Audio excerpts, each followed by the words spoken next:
சின்ன மருமகள்ல அடுத்து நடக்க போதுன்னு வாங்க பார்க்கலாம். ஈஸ்வரி முகத்துல பார்த்தா நல்லா கரிய பூசியாச்சு. மாமா மாமா எப்படியாவது தாலி எடுத்து கொடுங்க மாமா அப்படின்னு சொல்லிட்டு காலில் பார்த்தா சுடுதண்ணி ஊத்துன மாதிரி ஈஸ்வரி கடந்து அப்படியே பரிதவிச்சு கிடக்கு. அப்பதான் பார்த்தா ராஜாங்கம் பொறு ஈஸ்வரி, அதான் சாவித்திரி சொல்லிச்சுல, தாமரையும் கருப்பும் ஏதோ மாப்பிள்ளைய பத்தி தெரிஞ்சிருக்காங்க, அவங்க வந்ததுக்கு அப்புறம் இந்த கல்யாணத்தை பத்தி பேசலான்னு கொஞ்ச நேரம் போறோம் அப்படின்னு சொல்லிட்டு இங்க பார்த்தா ராஜாங்கம் சொன்னதும் அப்பதான் பார்த்தா மாப்பிள்ளை ரொம்ப ஸ்மார்ட்டா யோசிச்சு, இன்னும் கொஞ்ச நேரம் நம்ம இங்க இருந்தோம்னா போலீஸ் வந்துடும், எப்படியாவது இந்த அடுத்தபடி தப்பிச்சு போகணும் அப்படின்னு சொல்லிட்டு, போதும் சும்மா நிறுத்துங்க, என்னமோ என்னை இங்க நிக்க வச்சுட்டு ஆளாளுக்கு தாலி கட்டுவோமா வேணாமான்னு நீங்க பாட்டுக்கு வாய்க்கு வந்தபடியெல்லாம் பேசிக்கிட்டு இருக்கீங்க. இப்படி கால் சரியில்லாதவளை தாலி கட்டி குடும்பம் நடத்தணும்னு எனக்கு என்ன தலையெழுத்தா? காலம் முழுக்க இவளுக்கு சேவகம் பார்த்தே என் வாழ்க்கை போயிடும். எனக்கு இவளை தாலி கட்டணும் எந்த அவசியமும் கிடையாது, இவளை மேல எனக்கு விருப்பமும் கிடையாது. இவ ஏதோ டிரைவரை காதலிப்பாளா, அவன் கூட போய் கல்யாணம் வரை மாலை மாத்தி நிப்பாளா, அப்படி வந்து இவளை நான் தாலி கட்டணுமா? எனக்கு என்ன தேவையா வந்திருக்கு? போதியா, நீங்களும் வேணா உங்க பொண்ணு வேணாம், நாங்க முதல்ல கிளம்புறோம், வாங்கம்மா வாங்கப்பா போலாம் அப்படின்னு சொல்லிட்டு மாப்பிள்ளை பார்த்தா அங்கிருந்து கிளம்ப பாக்குறாரு. அப்பதான் பார்த்தா சேது, இருங்க இருங்க, எதுக்கு இப்படி அவசரப்படுறீங்க, எதுக்கு முதல்ல இப்படி கோவப்படுறீங்க, கொஞ்ச நேரம் பொறுங்க. அதான் எங்க வீட்டு ஆளுக உங்களை பத்தி விசாரிக்க போயிருக்காங்கல்ல, அவங்க வந்து சொல்லட்டும், அதுக்கப்புறம் இங்க இருந்து நீங்க போகலாமா வேணாமான்னு அதை நாங்க முடிவு பண்றோம் அப்படின்னு சொல்லி சேது பார்த்தா மாப்பிள்ளையோட தோல் மேல கைய வச்சு மாப்பிள்ளைய நிக்க வைக்கவும் மாப்பிள்ளைக்கு பார்த்தா கோவம் வந்துருது. ஏய் என் மேல இந்த கையிடுறா அப்படின்னு சொல்லிட்டு மாப்பிள்ளை சொல்லவும் இங்க பார்த்தா சேதுக்கு கோவம் வந்து மாப்பிள்ளை ஓங்கி ஒரு அறை விட்டுறாரு.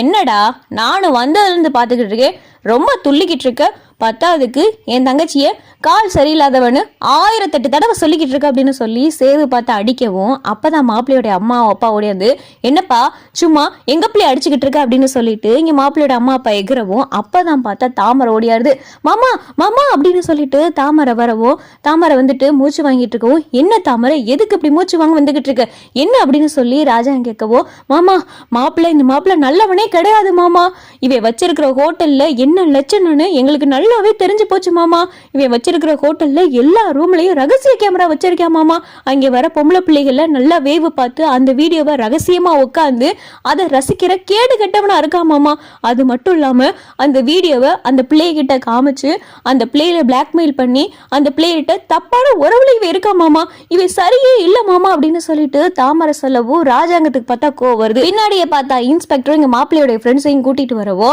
ஆமா சார் இவங்க சொன்னது எல்லாமே உண்மை, இப்படி ஒரு கேடுகட்ட கும்பலுக்கு நல்ல வேலைக்கு உங்க பொண்ணை கல்யாணம் பண்ணி கொடுக்கல, இவங்க மொத்த குடும்பத்தையும் நாங்க இப்ப கைது பண்றதா வந்திருக்கோம் அப்படின்னு சொல்லிட்டு இன்ஸ்பெக்டர் சொல்லவோ இங்க பார்த்தா ராஜாங்கத்துல இருக்க எல்லா குடும்பத்துக்கும் பயங்கரமா அதிர்ச்சி ஆயிடுது. சாவித்திரி பார்த்தா நைஸா ஈஸ்வரியை பார்த்து, என்ன மதினி இப்படி ஒரு கேடுகட்ட பொறுக்கி பையில போயா நம்ம பிள்ளைக்கு சம்மந்தம் பேச பாத்தீங்க அப்படின்னு சொல்லி சாவித்திரி கேட்கவோ ஈஸ்வரி பார்த்தா திரு திருன்னு முடிச்சுக்கிட்டு இருக்கு. ஐயோ நம்ம இப்ப பேசாம இருந்தோம்னா மொத்த பழி நம்ம மேல விழுந்துருமே, ஏண்டா ஏண்டா அப்படியெல்லாம் பண்ண, உங்க பொறுக்கி பையில பெத்து வச்சுக்கிட்டு உங்க பொறுக்கி பையில பத்தி எனக்கு எதுவுமே தெரியாது, நல்ல வேலைக்கு எங்க பிள்ளையோடைய வாழ்க்கையே போக தெரிஞ்சிருக்கும், என்னையா பிள்ளை பெத்து வளர்த்துருக்க அப்படின்னு சொல்லிட்டு ஈஸ்வரி பார்த்தா இங்க கருப்பசாமியை பார்த்து கேள்வி மேல கேள்வி கேட்கவோ மாப்பிள்ளையோட அப்பாவுக்கு பார்த்தா பயங்கரமா கோவம் வந்துருது. போதும் சும்மா நிறுத்துமா, என்னமோ பெரிய உத்தமி மாதிரி பேசிக்கிட்டு இருக்க, நீயா தானமா வந்த, உங்க பொண்ணை நாங்க முன்ன பின்ன பார்த்ததும் கிடையாது பழகுனதும் கிடையாது, என்னமோ இவளாத்தான் வந்தா வந்து எங்க வீட்டுல இந்த மாதிரி ராஜாங்கத்துக்கு ஒரு பொண்ணு இருக்கு, அந்த பொண்ணுக்கு மொத்த சொத்தையும் ராஜாங்க எழுதி வைப்பாரு, அதுல வர சொத்துல எனக்கு நீங்க பாதி தரணும் அப்படின்னு சொல்லி நீதானமா எனக்கு புரோக்கர் வேலை பார்த்த, இப்ப வந்துட்டு என்னமோ பெரிய நியாயவாதி மாதிரி பேசிக்கிட்டு இருக்க அப்படின்னு சொல்லி கருப்பசாமி கேட்கவும் வீட்டுல இருக்கிற எல்லாருக்கும் பார்த்தா அதிர்ச்சியா இருக்கு. இப்படி ஒரு வேலையவா பார்த்தா அப்படின்னு சொல்லிட்டு எல்லாரும் பார்த்தா இங்க ஈஸ்வரியை பார்த்துக்கிட்டு இருக்காங்க.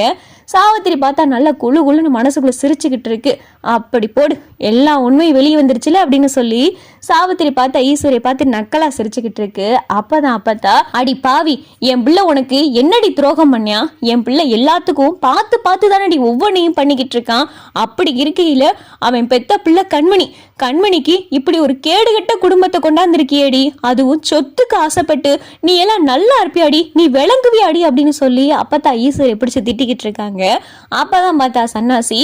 ஆத்தாளையும் மகளையும் அருவாள் எடுத்து வெட்டாம இருக்கேன்னு சந்தோஷப்படுங்க அப்படின்னு சொல்லி சன்னாசி கோபப்பட்டுக்கிட்டு இருக்கையில மோகன் அப்பதான், போதும் தம்பி போதும், எந்த பிரச்சனையும் வேணாம், யாரு இதுவரை என்ன பண்ணாலும் பரவாயில்ல, என் மக வாழ்க்கை இப்படி போயிருச்சுன்னு நான் வயிற்றுல நெருப்பு கட்டி நின்னுக்கிட்டு இருக்கேன், என் மக வாழ்க்கைக்கு ஒரு வழி சொல்லுங்க, கண்மணியோடைய வாழ்க்கை இப்படி நிற்கதியா நிக்குது, வரவுக எல்லாரும் சொத்துக்கு ஆசைப்பட்டு வராங்க அப்படின்னு சொல்லி மோகனா சொல்லிக்கிட்டு இருக்கையில அப்பதான் பார்த்தா சாவித்திரி,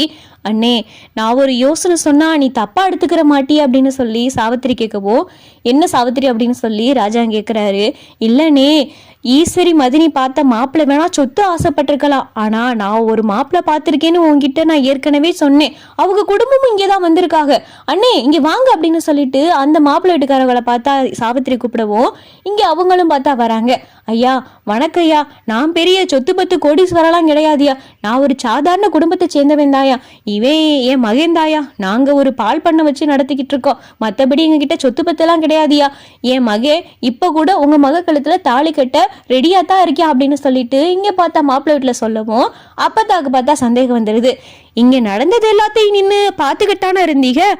என் பேத்தி ஒருத்தனை காதலிக்கிறா, அவனை கல்யாணம் பண்றதுக்காக கோயில் வரைய கூட்டிட்டு போய் மாலையும் மாத்திருக்கா, இங்க இப்படி ஒரு பிரச்சனையும் நடந்திருக்கு, அப்படி இருக்கிற சூழ்நிலையில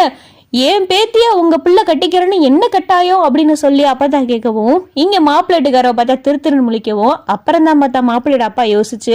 இல்லம்மா உடம்புக்கு வேற சௌரியம் இல்லாத பிள்ளையா இருக்கு, இந்த பிள்ளைக்கு தாலி கட்டினா ஒரு புண்ணியம் தானே அப்படின்னு சொல்லிட்டு மாப்பிள்ளையோட அப்பா பேசவும், புண்ணியமா, அப்ப சரி எங்க பிள்ளைய நீங்க தாலி கட்டிக்கங்க, எங்க பிள்ளைக்கு நாங்க ஒத்தப்பட்டு நகை போட மாட்டோம், ஒத்த ரூபா பணம் தரமாட்டோம், வரதட்சணைன்னு சொல்லிட்டு காரு பணம் பைக்கு பங்களான்னு சொல்லி எதுவும் தரமாட்டோம், சொத்து பத்துல கூட எந்த பங்கும் தரமாட்டோம் அப்படின்னு சொல்லி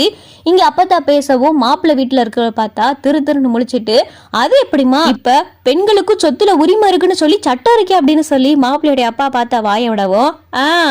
இப்ப தெரியுதுல உங்க லட்சணம், வரவுக எல்லாம் சொத்து பத்துக்கு ஆசைப்பட்டு தானே வரீங்க, போதையா நிறுத்தியா உன் நடிப்பா அப்படின்னு சொல்லி அப்பத்தா பேசவும் அப்பதான் அப்பத்தா ராஜாங்கத்துக்கிட்ட, இங்க பாரியா ராசாங்கம், கண்மணி என்ன விருப்பப்படுறாளோ அவளுடைய விருப்பத்தை கேட்டு கல்யாணம் பண்ணி வை, வர்றவங்க எல்லாம் ஓ சொத்து பத்துக்கு ஆசைப்பட்டு தான் கண்மணியை கல்யாணம் பண்ணிக்கிறேன்னு வராங்க, இப்படி சொத்து பத்துக்கு ஆசைப்பட்டு வரவுக நாளைக்கு கண்மணியை கைவிட்டுற கூடாதுயா, ஆறுமுகத்தையே கண்மணிக்கு கல்யாணம் பண்ணி வச்சிரியா அப்படின்னு சொல்லி அப்பத்த ஒரு பக்கம் சொல்ல, சேதுவும் பார்த்தா ஆமாப்பா ஆறுமுகம் ரொம்ப நல்லவன் தாப்பா, சொந்த அக்கா மக மேலையும் அக்கா மேலையும் அம்புட்டு பாசமா இருக்கான், மற்றபடி அவன் எந்த விதமான தப்பு பண்ணவனும் கிடையாதுப்பா, அதனால நீங்க கண்மணியவே ஆறுமுகத்துக்கு கட்டி வச்சிருங்க அப்படின்னு சொல்லி சேது ஒரு பக்கம் சொல்ல, ராஜாங்க பார்த்தா மொத்தமா மனசு மாறுகிறாரு.